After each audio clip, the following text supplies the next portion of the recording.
Dans le quatrième chapitre de notre plaidoyer pour une politique de l'autonomie, nous voulons aborder les questions de financement et de régulation de l'offre. En effet, après le scandale Orpea sur lequel nous avions alerté depuis plusieurs années sur la nécessité justement de réguler les acteurs commerciaux du domaine de l'autonomie, eh bien nous appelons les pouvoirs publics à dire très clairement quels sont les acteurs qu'ils souhaitent sur le terrain pour venir en soutien à l'accompagnement, à l'accueil des personnes âgées ou des personnes en situation de handicap. Pour cela, les acteurs associatifs sont présents, il y a aussi des acteurs publics, mais les acteurs commerciaux ne doivent pas pouvoir connaître des profits indus comme nous l'avons entendu il y a quelques années. Nous faisons des propositions en termes d'utilité sociale de ce point de vue-là.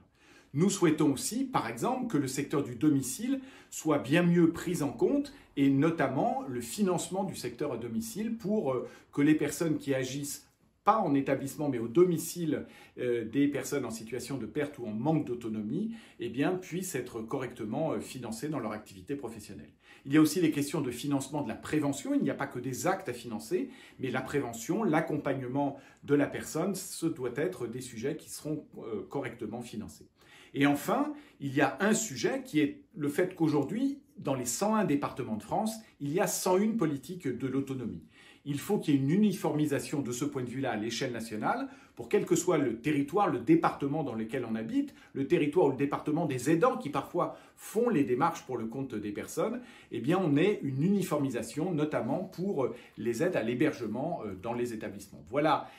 5 points sur lesquels, dans ce plaidoyer, nous voulons aller pour un meilleur financement et une meilleure régulation des politiques de l'autonomie.